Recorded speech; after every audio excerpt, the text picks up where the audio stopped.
So we had already arranged to work on one house for a woman named Rosie through a contact of mine with Catholic Charities.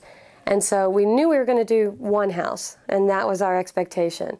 When we first got there today, I really didn't know what to expect, because we knew it was the 9th Ward, and we knew this is the kind of area that was hit the most. And we showed up for that one house on a Saturday morning, the very first Saturday that we were there. We have two houses. We have 405 and 411. So what we need to do is we're going to pull all the furniture out of 4005. This is Miss Rosie's home right here. Her and her friend Miss Janice. They went through quite an ordeal during the storm. Sorry. My mom and Rosie have been friends for over 40 years, and my oldest brother is her godchild.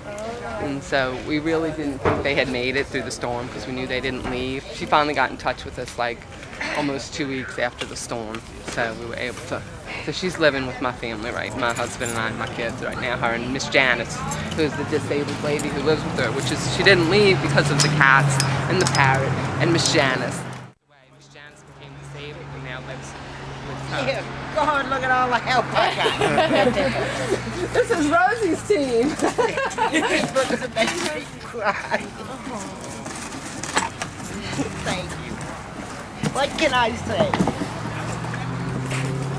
What can I say? Thank you so much. Now let's go to work. Don't mind my tears. They flow all the time. I'm too sensitive, too nutty. Come on, come on, troops.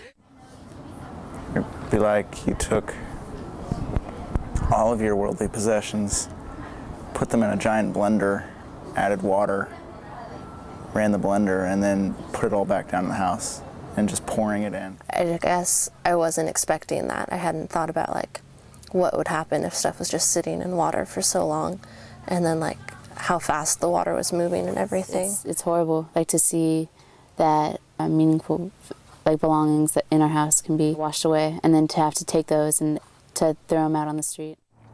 I don't know how she could do it, but she did, and she talked to us and told us about her life and her experience with Hurricane Katrina. I told Janice, I said, what do you want to do? Do you want to stay or do you want to evacuate? Because now I could see she's crippled. She's got crippled hands, crippled feet, you know. So in my mind, I was making a plan and where we would go and so forth and so on. I said, let's rot it out like a damn fool. Everybody else in the neighborhood packing up and leaving, you know. But when the hurricane is over, then the water comes because of the levee system we have here. If the water comes up in this house, I can climb and get up on anything high, like a desk or a refrigerator or a stove, anything. But I don't know that Janice could have done that, you know. Even with my help, I don't know that I could have gotten her up high. So Red, who owns the house in the back, he says, well, I'm going to give you the key to my apartment upstairs. Nobody's up there. And if it gets worse, if the water starts coming up, you better try to get Janice up there. I said, and you better get up there. I said, okay, I'll do it. 2 rooms went out, and we were left with 2 more rooms. And we said, well, this is going to go maybe, and we don't know what we're going to do. So we were pretty scared. And we were on, we didn't have anything to eat or drink much. Came back and got Janice. I can't walk that far. I'll never make it. I said, get your behind on the walk up, we going. A flight of stairs with no landing in between, and it's 23 steps up. But I said, put your foot up. So she put it, and I said, a little high. I can't. I said, Janice, you got to go at least high, you at least make the step. Rose had to push me up the steps, yeah.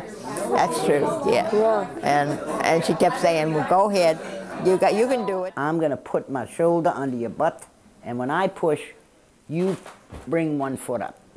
And that's what we did all the way up those stairs. I guess without Rose, I would, as she was, you know, the stalwart, so go on with it, we come on, we gotta keep it up. You know, we can't give up, we're gonna make it, we're gonna make it. I'm counting them. We got 8 more. Count them if you want, but we're gonna make it, you know. Storm came, lights went out. The lights, all the power failed real early. Yes, there's water every place. Everybody underwater. We gotta get out of here. the helicopters start flying all around, picking up people off roofs, off the top of the roofs, you know. So I said, well, those people need help far faster than we do. Down in the lower ninth, on the other side of that canal, people were dying, and I mean dying. It was terribly hot. It was so hot, and people were screaming for water. And I thought I was going back the next day. Yeah. I didn't think it was going to happen, you know, and be there so long, a week.